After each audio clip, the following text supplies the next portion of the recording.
تفتكروا ايه اللي يخلي مكان على نهر الأردن يبقى من أقدس الأماكن على وجه الأرض ومزار لكتير وملايين من الحجاج؟ وأنا في طريقي للمختص، المكان اللي كل المسيحيين بيؤمنوا إنه شهد نزول روح الله على المسيح، لكن هل هو المكان الحقيقي؟ وهل عندنا أدلة تاريخية تدعم القصة دي؟ خلونا نبدأ من هنا.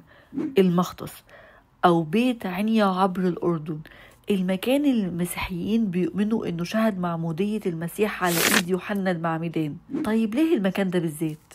الفريق الأثري الأردني بال97 اكتشف اللي هو 5 كنائس اسمها كنائس نهر الأردن.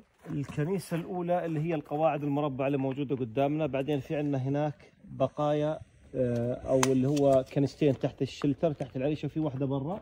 الكنيسة اللي برا راح تكون على يسارنا الآن بس نروح باتجاه نهر الأردن مرة ثانية، وآخر واحدة أو آخر كنيسة اللي هي تحت الحبل هاي. في أكتر من سبب بيخلي الناس تقتنع إن ده هو المكان الحقيقي، وأولهم الأدلة التاريخية. مؤرخين قدام قوي زي يوحنا الدمشقي قالوا بوضوح إن هو ده موقع التعميد، وكمان الحجاج الأوائل في القرن الرابع والخامس كتبوا عن زيارتهم للمختص. كمان في حفريات كتير كشفت عن بقايا معمارية بتأيد استخدام الموقع للمعمودية في المسيحية المبكرة، بالإضافة لدير كانوا بيستخدموا الرهبان اللي جم يحجوا في المكان ده. لكن دلوقتي السؤال اللي بيطرح نفسه، هل المختص هو فعلا المكان اللي شهد معمودية المسيح؟